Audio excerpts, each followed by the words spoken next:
রে সালমান, তোমাকে যে বলছিলাম কিছু খেজুরের চারা সংগ্রহ করতে, যে হুজুর খেজুর গাছ চারা এনে রাখছি, জায়গাও উপযোগী করা আছে।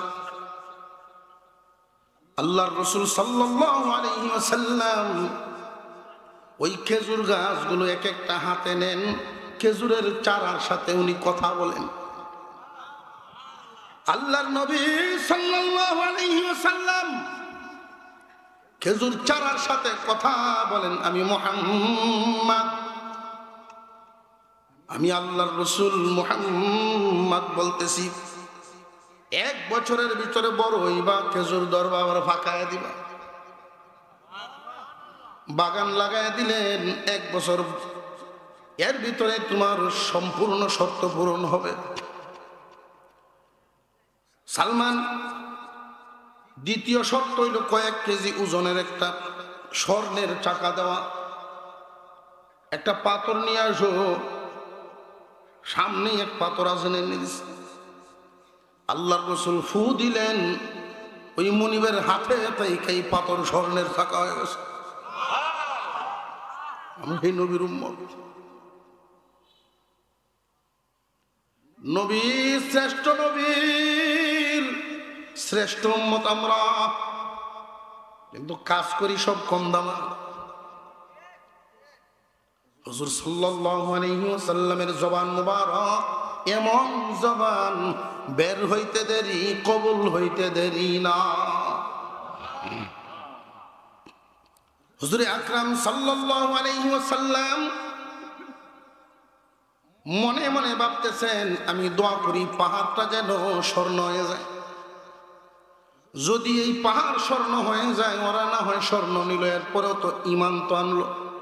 স্বর্ণের লোভেও যদি ইমান আনে, কাফের হয়ে তো আর মরল না, চিরস্থায়ী জাহান্নামী তো আর হইল না। মানুষের মনের খবর একমাত্র জানেন কে? এইখানে একটা কথা জানা থাকতে হবে, নবীগণ জানেন, আল্লাহ যা জানান। বুজুর্গ ওলিগণ জানেন, আল্লাহ তাআলা যা জানান। আল্লাহ যা জানান না, কেহই তা জানে না। অনেক সময় এই জায়গা ডাইলে চাউলে কিছুদিন লাগায় না। অনেক পীরের আশেক, অনেক মুরিদ এমন আছে, এমন আশেক তার আকীদা, বিশ্বাস, ইমান নষ্ট হয়ে যায়। আমি আমার বাড়ির থেকে কি করি বাবাজি হইতে পারে, এমন কেউ আছে। স্রষ্টা আর সৃষ্টিতে একটা বেশ কম থাকাছে। স্রষ্টার কিছু গুণাবলী থাকবে, এটা সৃষ্টির হবে না, স্রষ্টার জন্য খাস।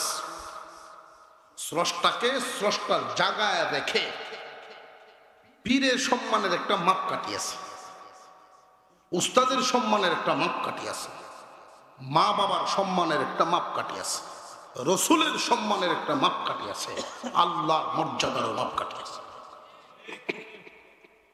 পীরের সম্মান দিবেন, ভালো কথা, দিতে দিতে। আর নবীজির একটা স্থায়ী অভ্যাস ছিল, যখনই কোনো সুযোগ পাইতেন, সময় ফাঁক পাইতেন আর বিশ্রামে বসতেন, চেষ্টা করতেন এমন ভাবে বসাটা দেওয়া যেন কাবা ঘর দেখা যায়। উনি যখন ঘরেও শুইতেন বিশ্রামের জন্য, এমন ভাবে শুইতেন যে খানায় কাবা কি দেখা যায় কিনা। যেখানে আল্লাহর রাসূল ধ্যানে মগ্ন ছিলেন, জমিন থেকে ওইখানে উঠতে প্রায় 2.5 ঘন্টা সময় লাগছে। আমরা জোয়ান মানুষ, নামতে লাগছে 1.5 ঘন্টা, উঠতে লাগছে 2.5 ঘন্টা। সেই পাহাড়ের চূড়া থেকে নজর করলাম মক্কার দিকে, খানায় কাবার ছাদ দেখা যায়। অর্থাৎ কাবা ঘরের সাথে রসুলের নজরের বিশাল এক সম্পর্ক। এজন্য আল্লাহ রসুল বলতেন, যে ব্যক্তি আল্লাহর ঘরের দিকে একবার নজর দেয়, খানায় কাবা এমন একখান ঘর, কেউ যদি আল্লাহর ঘরের মহব্বত নিয়ে একবার তাকায়, আল্লাহ তার উপরে 20 বার রহমত নাজিল করেন। খানায়ে কাবা যারা দেখেছেন, দেখার স্বাদ মিটে না।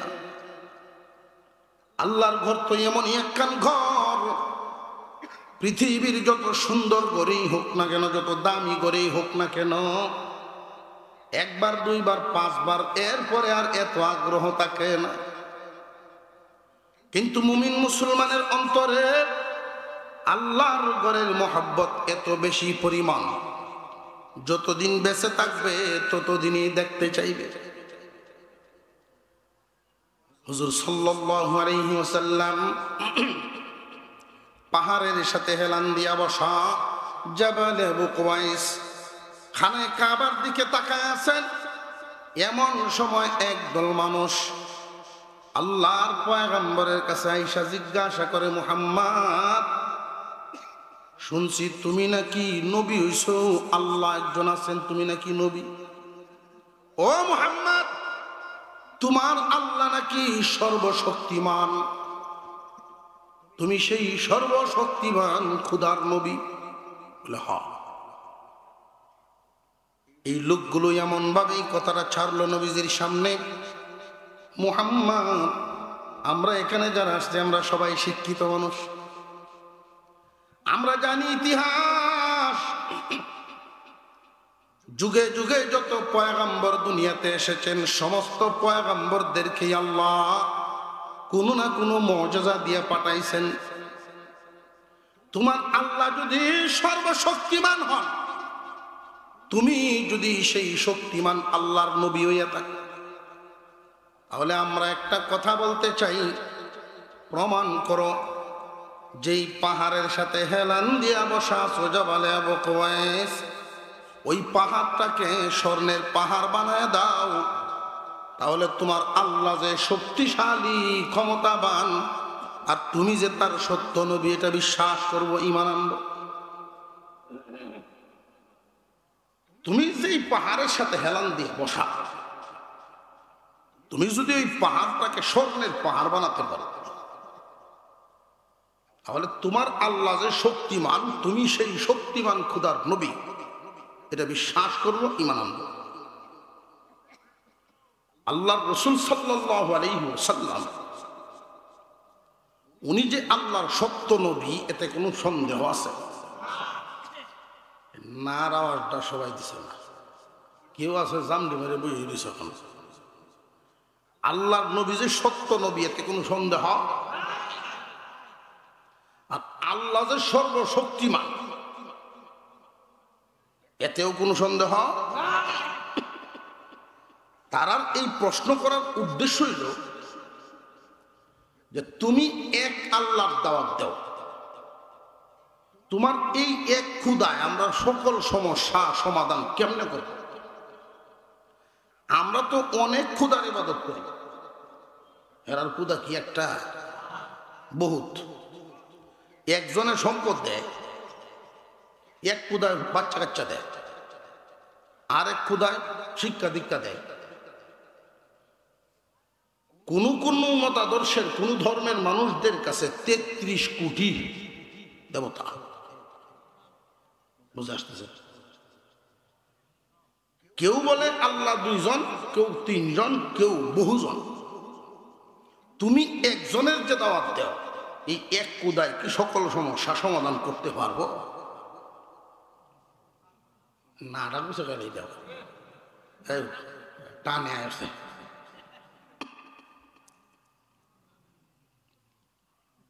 তুমি যদি সেই এক খুদা, শক্তিশালী খুদা প্রমাণ করতে হয়, এই পাহাড়টাকে স্বর্ণের পাহাড় বানাও। আর তুমি সত্য নবী হইয়া থাকলে নবুয়তিটাও প্রমাণ করো, মুজিজা দেখাও। প্রথমেই যে বললাম, আমরা আখেরি জামানার পয়গম্বরের উম্মত হতে পেরে অন্যান্য উম্মতের চাইতে এমন কিছু নিয়ামত আমরা বেশি পাইছি যেটা কোনো উম্মতে পাইনি। এর মধ্যে একটা হইল,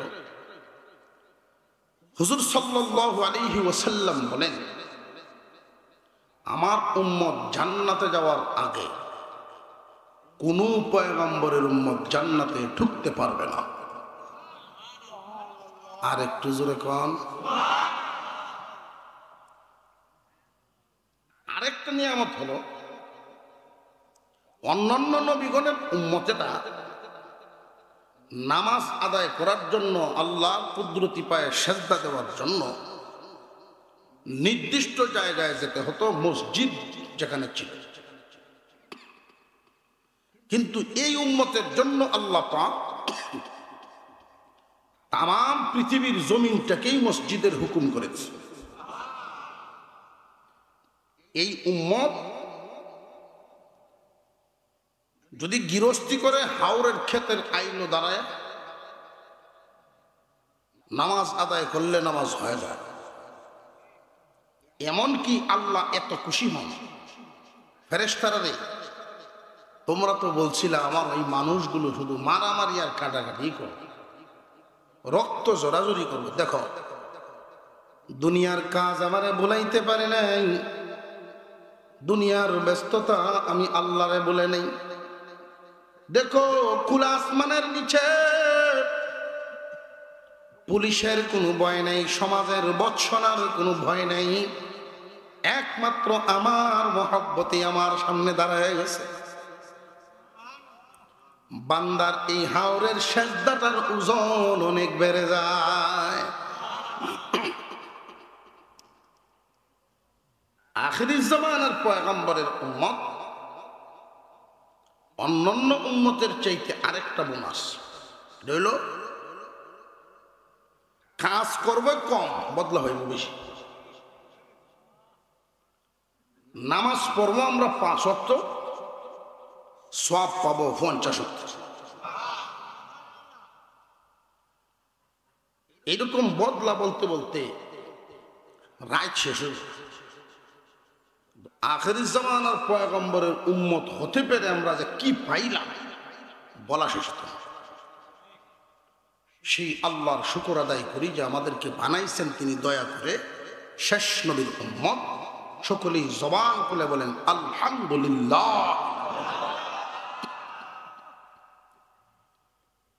আল্লাহর রসুলকে বলে মুজিজা দেখাই।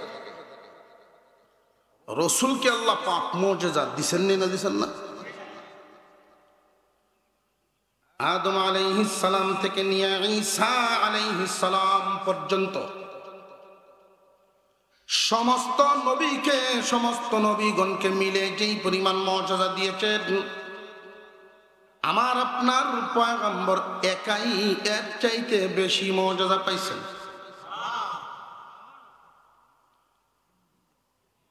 ওরা দাবি জানায় মুহাম্মদ এই পাহাড়টাকে স্বর্ণের পাহাড় বানাইলে আমরা মুসলমান হয়ে যাব। ইতিহাস থেকে দেখা যায় যত সাহাবায়ে কেরাম ঈমান এনেছেন কেউ স্বর্ণের লোভে আনেন নাই, রূপার লোভে আনেন নাই। সারা ঈমান এনেছেন স্বর্ণ পায়া ঈমান আনছে, এমন ইতিহাস আছে।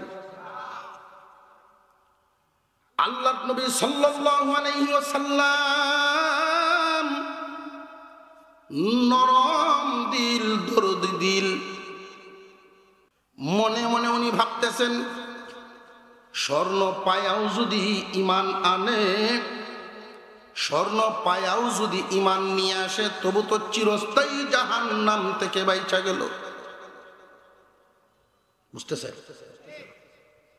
আল্লাহর নবী বিশ্ব নবী রাহমাতুল লিল আলামিন মনে মনে ধারণা করতেছেন আল্লাহর দরবারে দোয়া করে এই পাথরের পাহাড়কে স্বর্ণের পাহাড় বানায় দিই।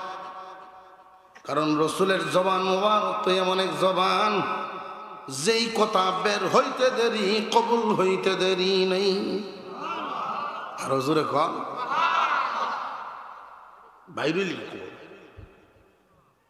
সালমান ফারসি রাদিয়াল্লাহু আনহু গরিব সাহাবী, ধনী বাপের হুত, কাফেলার সাথে সঙ্গী হইয়া মদিনার আরেক ধনী লোকের গোলাম,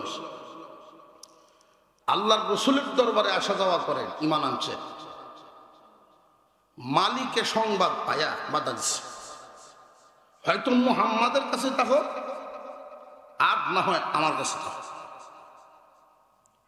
দুটা না করিয়া গোলামি করে নেব। যদি এত মোহাব্বত এত মায়া থাকে, মোহাম্মদকে গিয়ে বলো তোমাকে কিনে নিত, আর নইলে দাবি দাওয়া ছুড়াই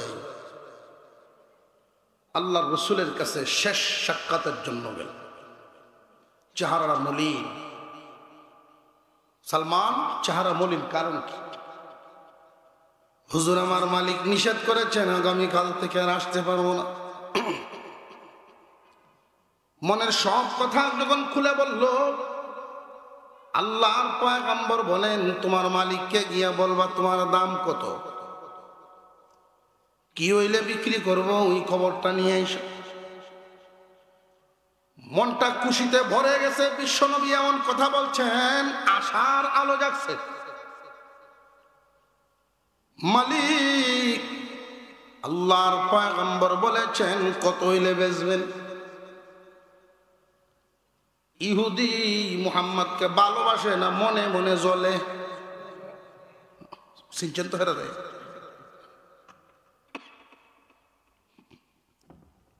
মুহাম্মদে আমার গোলাম কিনবো, এমন এক দাম ধরছে যেটা দুনিয়ার জমিনে কেউ দেওয়া সম্ভব না। গিয়া বলবা তোমারে যদি কিনতে হয়, কত দামে তোমারে আনছি এটা দেখার ব্যাপার না, আমি বেচবো এখন কত দামে, ওইটা হইল বিষয়। মুহাম্মদকে বলবা দুইটা শর্তে তোমাকে বিক্রি করা হবে। এক নাম্বার শর্ত হইল আমাকে কয়েক কেজি ওজন হয় এমন একটা স্বর্ণের টাকা দিতে হবে। কয়েক কেজি ওজন স্বর্ণ তা হেজার করো। এই লোক কি সমাজে গরিব না ধনী? কয়েক কেজি স্বর্ণ, কয়েক কেজি তুলা না, কয়েক কেজি ওজনের স্বর্ণ থাকলে বলো এই লোক কি মাটি দাঁড় তো চাইব? তার যে স্পিড থাকবো হাঁটার ভাবসাবি অন্যরকম। মুহাম্মাদের হালত তৈল একবার খাইলে আর একবার উপবাস থাকে। শর্ত দিছে এমন না। দুই নাম্বার, এমন একটা খেজুর গাছের বাগান লাগাই দিতে হবে যে 1 বছরের ভিতরে গাছগুলো বড় হবে, খেজুরও ধরবে, ফাঁকেও যাবে। পরের দিন সালমান ফার্সি রাদিয়াল্লাহু আনহু আল্লাহর রসুলের দরবারে গিয়া যখন পেশ করলেন এই কথা, নবীজি বলেন যাও তোমার মনিবকে গিয়ে বলো এই দুটো শর্ত পূরণ করা হবে, তোমাকে কিনে নিয়ে আসা হবে। এই সুবহানাল্লাহর আওয়াজ, এটা উম্মতে মুহাম্মাদী ইশারা।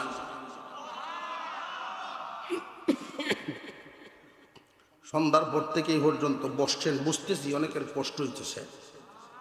এরপরেও এটা না বললেই হবে না, কারণ হাদিসের সাথে সংঘর্ষ। 2 হাঁটু সামনের দিকে দাঁড় করায় বসা, হাদিসে নিষেধ আছে।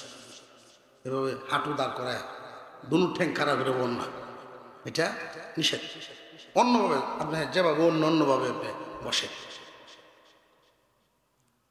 সালমান ফার্সি রাদিয়াল্লাহু আনহু খুশি। শর্ত কটা? পরের দিন সকালবেলায় আপনার আমার পয়গম্বর রওনা দিলেন, সাথে রওনা দিলেন, পিছনে পিছনে যাইতেছেন ওমর রাদিয়াল্লাহু তাআলা। যেই মাত্র বাড়িওয়ালার সামনে গেছেন আল্লাহর পয়গম্বরের পিছনে ওমর। এখন তো বাড়িওয়ালা পিছনের দরজা দিয়ে হলানির ভাব ধরছে। বাজারে যদি চালের কেজি হয় 100 টাকা, সুযোগ ভয়া যদি কেউ ধরিয়ে পায় 500, সে কি বৈধ কাজ করলো না অবৈধ? গোলাম বেচা কেনার তো স্বাভাবিক একটা নিয়ম নীতি আছে সমাজ। সে যে দামটা ধরছে এটা নিয়মের ভিতরে করে না, হুরাটাই বাইরে। আল্লাহর রসুলের সাথে উমরকে দেখিয়া বাদিওয়ালায় মনে হচ্ছে যে আজ গো আমার সাইজ করো। হুজুর সাল্লাল্লাহু আলাইহি ওয়াসাল্লাম তার চেহারা দেখে অভয় জানালেন, সাবধান, ভয় পাও না। তোমার দুনু শর্ত পূরণ হবে, গোলাম আমি কিনে নিব। রে সালমান, তোমাকে যে বলছিলাম কিছু খেজুরের চারা সংগ্রহ করতে, যে হুজুর খেজুর গাছ চারা এনে রাখছি, জায়গাও উপযোগী করা আছে। আল্লাহর রাসূল সাল্লাল্লাহু আলাইহি ওয়াসাল্লাম ওই খেজুর গাছগুলো এক একটা হাতে নেন, খেজুরের চারার সাথে উনি কথা বলেন। আল্লাহর নবী সাল্লাল্লাহু আলাইহি ওয়াসাল্লাম খেজুর চারার সাথে কথা বলেন, আমি মুহাম্মদ, আমি আল্লাহর রাসূল মুহাম্মদ বলতেছি, 1 বছরের ভিতরে বড় হইবা, খেজুর ধরবা, আবার ফাঁকায় দিবা। বাগান লাগায় দিলেন, 1 বছর, এর ভিতরে তোমার সম্পূর্ণ শর্ত পূরণ হবে।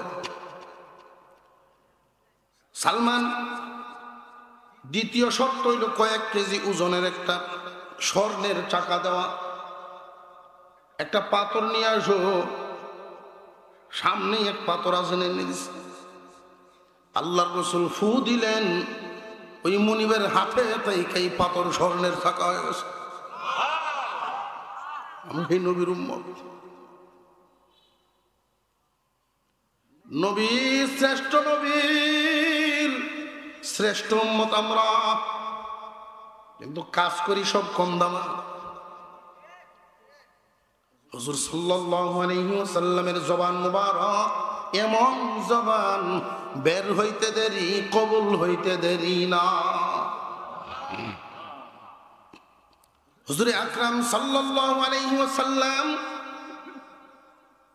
মনে মনে ভাবতেছেন, আমি দোয়া করি পাহাড়টা যেন স্বর্ণ হয়ে যায়। যদি এই পাহাড় স্বর্ণ হয়ে যায়, ওরা না হয় স্বর্ণ নিল, এরপরেও তো ইমান তো আনলো। স্বর্ণের লোভেও যদি ইমান আনে, কাফের হয়ে তো আর মরল না, চিরস্থায়ী জাহান্নামী তো আর হইল না। মানুষের মনের খবর একমাত্র জানেন কে? এইখানে একটা কথা জানা থাকতে হবে, নবীগণ জানেন, আল্লাহ যা জানান। বুজুর্গ ওলিগণ জানেন, আল্লাহ তাআলা যা জানান। আল্লাহ যা জানান না, কেহই তা জানে না। অনেক সময় এই জায়গা ডাইলে চাউলে কিছুদি লাগায় না। অনেক পীরের আশেক, অনেক মুরিদ এমন আছে, এমন আশেক তার আকীদা বিশ্বাস ইমান নষ্ট হয়ে যায়। আমি আমার বাড়ির থেকে কি করি বাবাজি হইতে পারে, এমন কেউ আছে। স্রষ্টা আর সৃষ্টিতে একটা বেশ কম থাকা চাই। স্রষ্টার কিছু গুণাবলী থাকবে, এটা সৃষ্টির হবে না, স্রষ্টার জন্য খাস। স্রষ্টাকে স্রষ্টার জায়গায় রেখে পীরের সম্মানের একটা মাপকাঠি আছে, উস্তাদের সম্মানের একটা মাপকাঠি আছে, মা বাবার সম্মানের একটা মাপকাঠি আছে, রসুলের সম্মানের একটা মাপকাঠি আছে, আল্লাহর মর্যাদারও মাপকাঠি আছে। পীরের সম্মান দিবেন ভালো কথা, দিতে দিতে যদি পর্যায়ে নিয়ে যান ইমান নষ্ট হবে। বিবিদের আদর করবেন, লক্ষ্মী সোনা সান জান যা ইচ্ছা রাখতে পারে, নাম মারানো দেবো।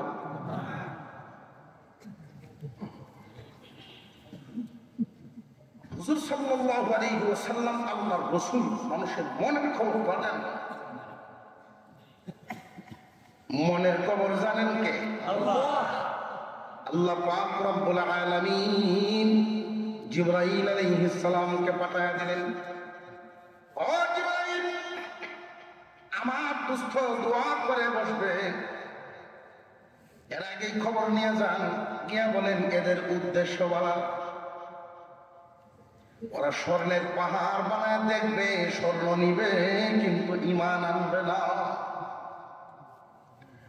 ইমান যদি আনবার হতো, আল্লাহর পয়গম্বরকে বলো তাকায় দেখার জন্য। ওই মানুষগুলো পেটে পাথর বেঁধে ইসলামের জন্য জীবন দেয়, তবু স্বর্ণ রূপা রূপে তারা ইমান আনে নাই।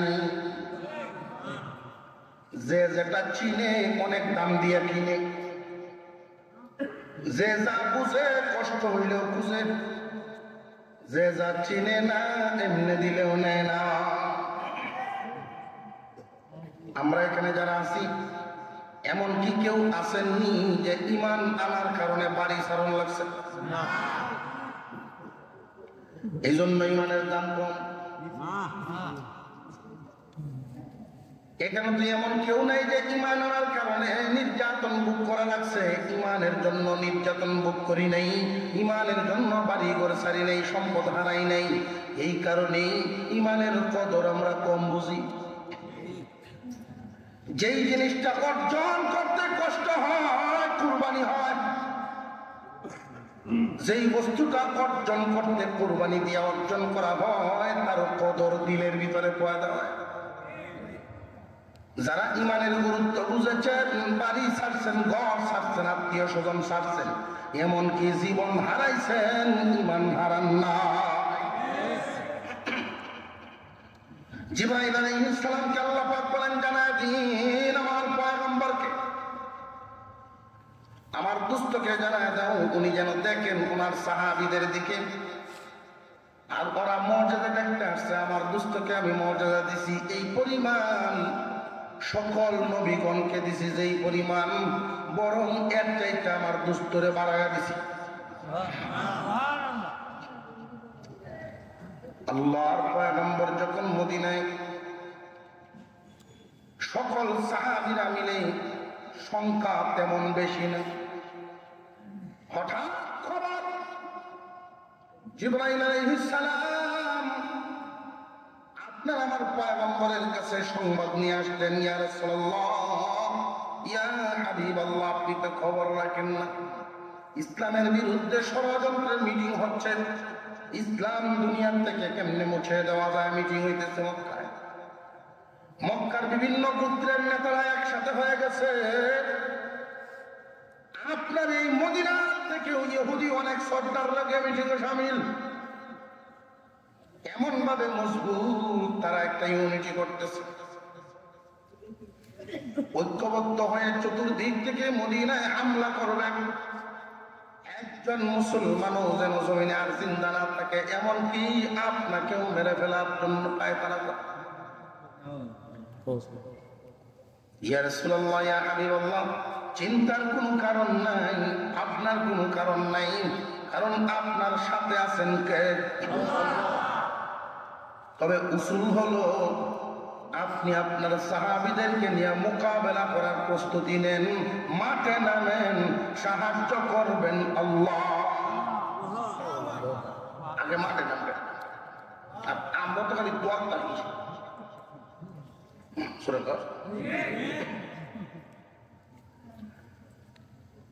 হুজুর সাল্লাল্লাহু আলাইহি ওয়াসাল্লাম জরুরি মিটিং ডাকলেন, জরুরি বৈঠক। মুরব্বী সাহাবী, গণ্যমান্য সাহাবায়ে কেরাম জরুরি বৈঠকে শামিল। সাহাবীরা সম্মিলিত বাহিনী, গজওয়ায়ে আহজাব, যুদ্ধটার নাম গজওয়ায়ে আহজাব, সম্মিলিত বাহিনী যুদ্ধ হবে। চতুর্দিক থেকে হামলা করবেন, মদিনার ভিতরে ঢুকায় একটা মুসলমানও বাঁচতে তারা দিবে না। কেমনে এদের সাথে মোকাবেলা করা যায় একটু পরামর্শ। এক একজন এক এক ধরনের পরামর্শ দিতেছে। এমনি ওই যে সাহাবী যারে উনি আজাদ করেছিলেন, জায়গা আছে, সালমান ফারসি রাদিয়াল্লাহু তাআলা আনহু মুরব্বী, উনি যখন ইসলাম গ্রহণ করেছেন তখনই ওনার বয়স 120 বছর।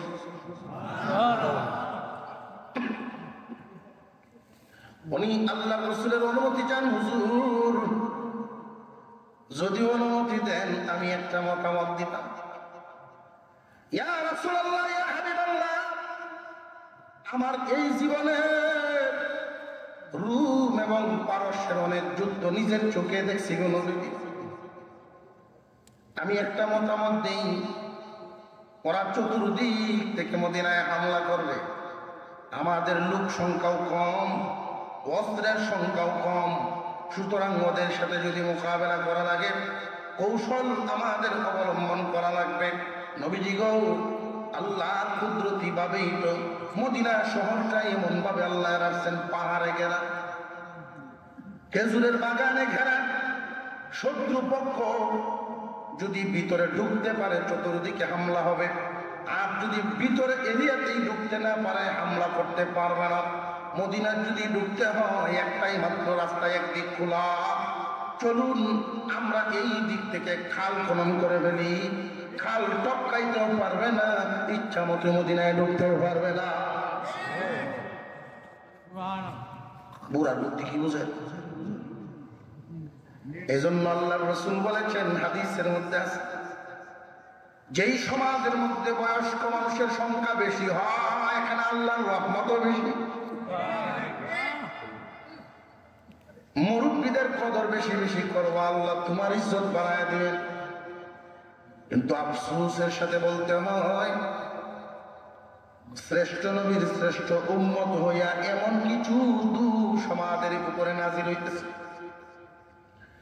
এমন কিছু দোষ আমাদের সমাজে ঢুকতেছে, এগুলো গজব টেনে আনে। এর মধ্যে একটা দোষ, যুবক, যুবক ভাইয়েরা কান পেতে শুনো, এই দোষটা হলো বেয়াদবির দোষ। বর্তমান সমাজে দেখা যায় মানুষ শিক্ষিত হয় ঠিকই, কিন্তু মানুষ হয় না। আগে বাচ্চা ছাড়া এক জায়গায় বসা থাকলে বাকি যারা ছেলেরা এই দিক দিয়ে হাইটে যাইতে পাও কাঁপত, আর এখন বাপ চাষায় শর্মাইয়া বাতিজা দেখতে জায়গা করো। যুগ পাল্টে যাইতেছে, কম বয়সের ছেলেমেয়েরা মনে করে এরা বুড়া মানুষ, আগের যুগের মানুষ কি বুঝে। যাদের চিন্তা এটা আসে, বাবারে জানিয়ে রাখবা তোমার বোঝার কি হয়েছে, তুমি কিন্তু সব হারাইবা।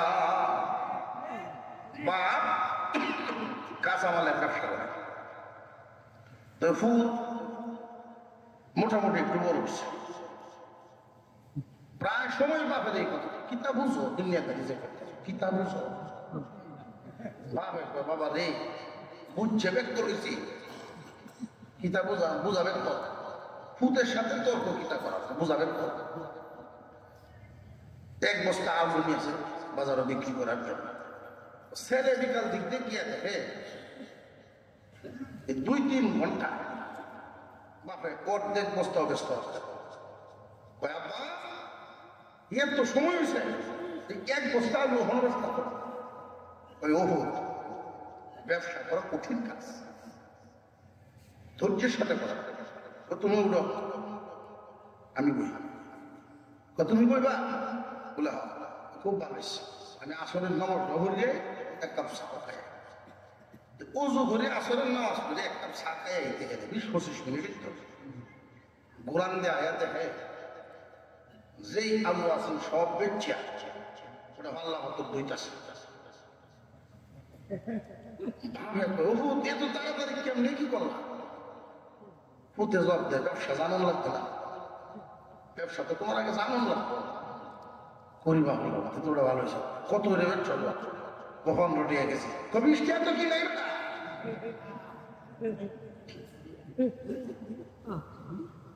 15 টাকা কেজি, 20 টাকা তোমার কিনা ওই কি সব নষ্ট। বাপ খুব আফসোস করিয়া ওই যে যা আফসোস করে বসতেছি, তোমার তো আনতাস নাই, আমি মাপ পেতে পারি না, 15 টাকা করে যখন আমি ঘোষণা দিচ্ছি, যার লাগে 2 কেজি, হ্যাঁ 6 কেজি, আমি মাপ পেয়ে দেই, পয়সা লই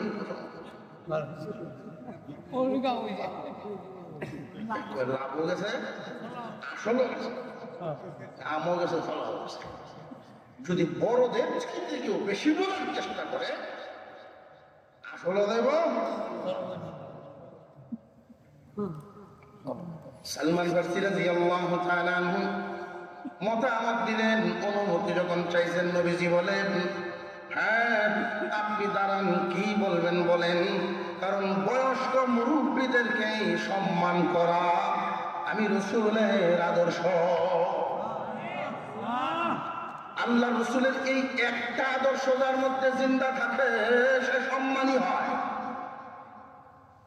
সম্পর্ক তেমন নাই, আত্মীয়ও লাগে না, বংশও না।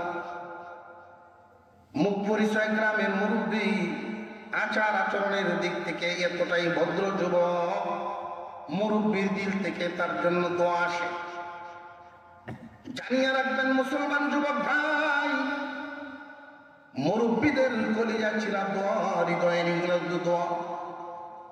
এই দোয়াগুলো তুমি যদি তোমার আচরণের মাধ্যমে আদায় করতে পারো, এগুলো দুনিয়ার স্বার্থের অনেক ঊর্ধ্বে। দুনিয়ার কোন স্বার্থ এগুলোতে বিস্তৃত থাকে না। মুসলমান ভাইয়েরা আমার, সালমান ফারসি রাদিয়াল্লাহু তাআলা আনহু এই মতামতের উপরই আল্লাহর পয়গম্বর সিদ্ধান্ত দিয়ে দিলেন। কিন্তু সিদ্ধান্ত যে দিলেন, একটা পরীক্ষা নেওয়ার জন্য সব মুসলমানদেরকে মসজিদে নববীর সামনে হাজির করল। সব একসাথে হয়ে যাও, দেখি এই কঠিন মুহূর্তটা খুব ব্যস্ততম সময়, এমন সময়ে জিহাদের ময়দানে কে কে অংশগ্রহণ করবো আমরা পরীক্ষা করে নিই। আল্লাহর রাসূল ঘোষণা দিলেন উপস্থিত মুসলমানদের সামনে, এখানে নারী পুরুষ জওয়ান বুড়া সব হাজির। মুসলমানেরা, ইসলামকে নিশ্চিহ্ন করার জন্য কাফেররা চতুর্দিক থেকে হামলা করবে বলে ঘোষণা করছে। ইসলামকে টিকায় রাখতে হবে, এই জন্য এই ব্যস্ততম সময়ে দুনিয়ার কাজকে পিছনে রেখে আল্লাহর দ্বীন হেফাজতের জন্য তোমরা কারা কারা তৈরি থাকবা। যেই মাত্র নবীজি ঘোষণা দিলেন, সব মুসলমান আগ্রহের সাথে উচ্ছ্বাসের সাথে হাত করে স্বীকারোক্তি জানাইলেন। উপস্থিত সেই জনতার পিছনে একজন মহিলা দাঁড়িয়ে আছে। নবীজি তাকায় দেখেন মহিলার কোলে একটা বাচ্চা, একটা হাত মহিলা উপরে উঠাইছে, আর একটা হাত দিয়া বাচ্চার হাতটা উঠায় আছে। জিজ্ঞাসা করা হলো, মাগো তুমি এইভাবে বাচ্চার হাতটা উঠা রাখলা, এর দ্বারা কি বুঝাই না? মহিলায় জবাব দেন, নবীজি আমি যতদিন জিন্দা আছি আমার এই হাত আছে, আমি যেদিন থাকবো না এই ইসলামের জন্য বাঁচতে বাঁচতে যেন মরার জন্য প্রস্তুত থাকে আমার এই সন্তান। এইভাবেই সন্তান তৈরি করা, এইভাবেই করে। পরিবারের সম্পদের আলোচনা হয়, রাজনীতির আলোচনা হয়, বিভিন্ন বিষয়ের আলোচনা হয়। ইসলাম যে সম্মানী, ইসলামের পক্ষের আলোচনা পিতা পুত্রের মধ্যে খুব কম হয়। ইসলামের কথা শুনে না, মায়ের মুখ থেকে যেহেতু আল্লাহ রসুলের কথা শুনে না, সন্তানের অন্তরে ওয়াজ নসিহত দিয়ে তেমন কেটে বসে না। এই কথাগুলো মনে রাখবেন। হুজুর সাল্লাল্লাহু আলাইহি ওয়াসাল্লাম ঘোষণা দিলেন, সব থাকবেন ব্যস্ততম সময়, কাজের সময়। এমন একটা সময় ছিল, অনুমান করতে পারবেন, ধান কাটার মৌসুম অথবা ধান লাগানোর সময়। এমন টাইমে যদি কেউ কন যে ভাই 40 দিনের লাগে আল্লাহ অবস্থা, এক চিল্লার নামটা খুশি হইব না? যদি ওরা ভিড়তে আছেন 40 দিনের লাগে আল্লাহ অবস্থা, কে থাক না হবো কিতাবগুলো তোমার আম কাজ নেই শুনবে না। আমার এক চাচা, আপনার ওষুধ হইতেছে না, আমাদের তাবলীগের জামাত আসছে আমাদের মহল্লা মসজিদ। তো উনি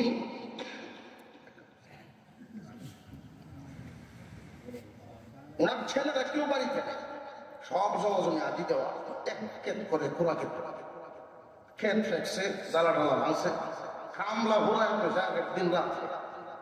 পরের দিন কে দেখে বৃষ্টি হাজুজে বৃষ্টি ভাই আর কেন হয়েছে।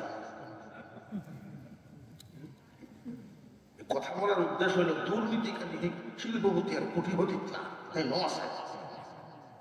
নিচে উত্তর দিতে আছে। মজা রাখে দেখবেন সাক্ষী রাখে মাটি মারবার সাক্ষী রুম সজাগতা রাখে আসেন না নাই এর মজা হয় আপনি নন্দন রুম থেকে এই গ্রামে আসবেন মসজিদ রাত যদি গভীর হয় আয়াদের নূর একটা রিক্সা বাবা রে আমার বড় বিপদ বাড়ির যেটা বিপদ যদি হতে না দেখবেন আর ঘুম আনতে না 2-3 বার ডাক্তার এমনি 2 টাকা 12-20 টাকা করে 150